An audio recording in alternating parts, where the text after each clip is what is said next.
আসসালামু আলাইকুম এভরিওয়ান, সবাইকে স্বাগতম নতুন একটা ভিডিওতে। আজকের টিউটোরিয়াল হলো কিভাবে জিকেম নামাবো ফোনে। যাদের একটু নর্মাল কম বাজেটের ফোন তারা জিকেম ব্যবহার করে ভালো একটা আউটপুটের ছবি তুলতে পারবা। আর জিকেম এর ছবি একবারে ডিএসএলআর এর মতো হয়, আর সেটাই তোমাদেরকে আমি দেখাবো। সেটা দেখানোর জন্য তোমাদের ফোনে চলে যেতে হবে ক্রোম ব্রাউজার অ্যাপে। আমি ক্রোম ব্রাউজার অ্যাপে আমি যাচ্ছি।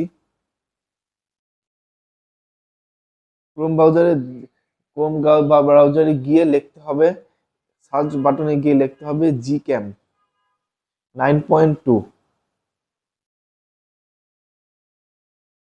আমি তোমাদের দেখার সুবিধার্থে স্ক্রিন রেকর্ড অন করে দিব।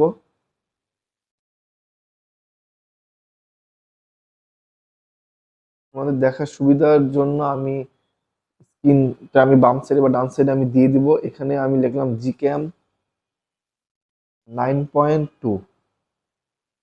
এটা সব থেকে ভালো পপুলার একটা জিক্যাম। এটা দিয়ে একবার ডিএসএলআর মতো ছবিটা এটা সব ফোনে সাপোর্ট করে। এখানে ফার্স্টে দ্বিতীয়তে আসে ডাউনলোড করে নিবা। 9.2 ভার্সন ডাউনলোড করলে হয়ে যাবে। আর এটাতে তোমাদের একবার সুন্দর ছবি উঠবে। তো এখান থেকে তোমরা ডাউনলোড করে নিবা। আমি ডাউনলোড করলাম না, আমার আছে। আরেকটা সব থেকে ভালো ছবি ওঠে এজিসি 9.2। এই অ্যাপটাও অনেক ভালো। এটা দিয়ে একবার ডিএসএলআর এর মতো করে ছবি তোলা যায়। এটাও এখানে সামনের ফার্স্ট লিঙ্ক থেকে নিবা, এখান থেকে একটা ডাউনলোড করে নিবা। এগুলো দিয়ে তুমি যদি ছবি তুলো একবার ডিএসএলআর মতো হবে। আর এজিসিটা মূলত হচ্ছে তোমার ফুল ডিএসএলআর ক্যামেরা। এখানে অনেক পিসেট আছে, অ্যাপ আছে, পিসেট অ্যাপ ব্যবহার করা যায়, অনেক ফিচার আছে।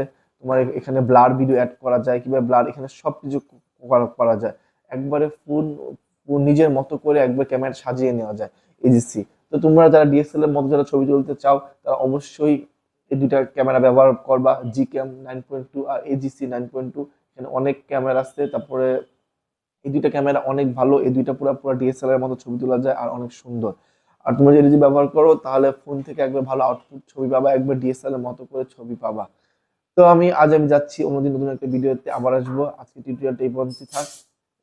সবাই, আর যদি আমার চ্যানেলটা সবাই যদি দেখো প্লিজ সাবস্ক্রাইব করবা আর ফলো দিয়ে সাথে থাকবা। আর সাবস্ক্রাইব করবা, ফেসবুক পেজে দেখলে অবশ্যই ফলো দিয়ে সাথে থাকবা, আর ইউটিউবে দেখলে অবশ্যই সাবস্ক্রাইব করবা। আজ আমি যাচ্ছি, অন্য একটা ভিডিওতে আবার আসবো। তুমি ভালো থাকো, সুস্থ থাকো।